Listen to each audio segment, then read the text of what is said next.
ಅಂತೆ. ಆದರೆ ಈ ಪರೀಕ್ಷೆ ಮಾಡಲು ನಮ್ಮಾಳ್ವಾರವರು ರಚಿಸಿದಂತಹ 4 ಪ್ರಬಂಧಗಳು ಅಥವಾ ಸಾವಿರಾರು ದಿವ್ಯ ಪ್ರಾಶುರಗಳು ಬೇಕಾಗಿಲ್ಲ.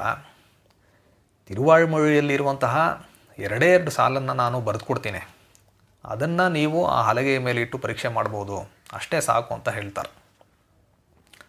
ಆಯಿತು ಸರಿ ಅಂತ ಈ ಪಂಡಿತರೆಲ್ಲ ಒಪ್ಕೊಳ್ತಾರೆ. ಮಧುರಕವಿ ಆಳ್ವಾರವರು ತಿರುವಾಳ್ಮೊழிಯಲ್ಲಿರುವಂತಹ ಆ 2 ಸಾಲುಗಳು ಅದನ್ನು ಬರೆದು ಕೊಡ್ತಾರೆ.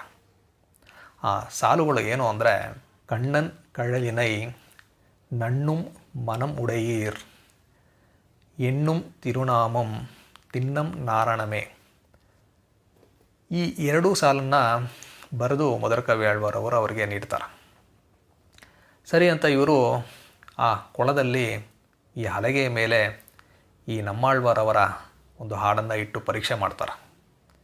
ಆಗ ಹಲಗೆ ಅದನ್ನು ಸ್ವೀಕಾರ ಮಾಡುತ್ತೆ. ಅಂದರೆ ಇದರಲ್ಲಿ ಯಾವುದೇ ತಪ್ಪಿಲ್ಲ, ಇದು ಒಂದು ಶ್ರೇಷ್ಠವಾದ ಕೃತಿ ಅಂತ. ಆದರೂ ಈ ಪಂಡಿತರು ಅದನ್ನು ಒಪ್ಕೊಳ್ಳೋದಿಲ್ಲ. ಅವರು ಇದರಲ್ಲಿ ಏನೋ ಒಂದು ಮಾಟ ಮಂತ್ರ ಮಾಡಿದ್ದಾರೆ ಅಂತ ಹೇಳ್ಬಿಟ್ಟು ಇವ್ರು ಏನು ಮಾಡ್ತಾರೆ ಅಂದರೆ, ಇದನ್ನು ನಾವು ಇನ್ನೂ ಪರೀಕ್ಷೆ ಮಾಡಬೇಕು ಅಂತ ಸ್ವತಃ ನಾವೇ ಹೋಗಿ ಹಲಗೆಯ ಒಂದು ಭಾಗದಲ್ಲಿ ಕುಳಿತುಕೊಳ್ಳೋಣ ಅಂತ ನಿರ್ಧಾರ ಮಾಡ್ತಾರೆ. ಹಲಗೆಯ ಒಂದು ಕಡೆ ಈ ಪಂಡಿತರೆಲ್ಲ ಕುಳಿತಿದ್ದಾರೆ, ಮತ್ತೊಂದು ಕಡೆ ನಮ್ಮಾಳ್ವಾರವರ 2 ಸಾಲಿನ ಆ ಹಾಡು. ಈಗ ಏನಾಗುತ್ತಂದರೆ, ಆ ಹಲಗೆಯ ಒಂದು ಬದಿಯಲ್ಲಿ ಕುಳಿತಿದ್ದಂತಹ ಪಂಡಿತರೆಲ್ಲ ಒಬ್ಬೊಬ್ಬರೇ ನೀರಿನಲ್ಲಿ ಬೀಳ್ತಾರೆ. ನಮ್ಮಾಳ್ವಾರವರ ಆ 2 ಸಾಲಿನ ಹಾಡು ಏನಿದೆ ಅದನ್ನು ಆ ಹಲಗೆ ಸ್ವೀಕಾರ ಮಾಡುತ್ತೆ. ಆಗ ಈ ಪಂಡಿತರಿಗೆಲ್ಲ ಗೊತ್ತಾಗುತ್ತೆ ನಮ್ಮಾಳ್ವಾರವರು ಎಂತಹ ಮಹಾನ್ ವ್ಯಕ್ತಿ ಅನ್ನೋದು.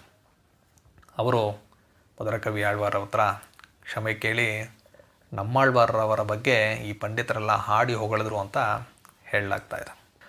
ತಮ್ಮ ಗುರುಗಳಾದಂತಹ ನಮ್ಮಾಳ್ವಾರವರ ಮೇಲೆ ಮಧುರಕವಿ ಆಳ್ವಾರವರು ಅಪಾರವಾದಂತಹ ಒಂದು ಭಕ್ತಿಯನ್ನು ಇಟ್ಕೊಂಡಿದ್ದರು. ದೇವರ ಬದಲು ಅವರು ತಮ್ಮ ಗುರುಗಳನ್ನೇ ಪೂಜೆ ಮಾಡ್ತಾಯಿದ್ರು. ಹಾಗೆ ಇದ್ದಂತಹ ಮಧುರಕವಿ ಆಳ್ವಾರವರು ನಮ್ಮಾಳ್ವಾರವರ ಬಗ್ಗೆ 10 ಪ್ರಾಶುರಗಳನ್ನು ಬರೆದರು.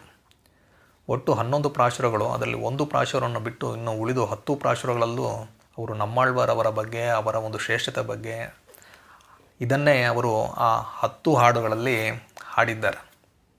ಇದನ್ನು ಕಣ್ಣಿನ ಶಿರುತ್ತಾಂಬು ಅಂತ ಕರೀತಾರೆ. ಇದರಲ್ಲಿ 11 ಪ್ರಾಶುರಗಳಿವೆ. ಈ ಕಣ್ಣಿನ ಶಿರುತ್ತಾಂಬು ಏನಿದೆ ಇದು ತುಂಬ ಮಹತ್ವವಾದದ್ದು.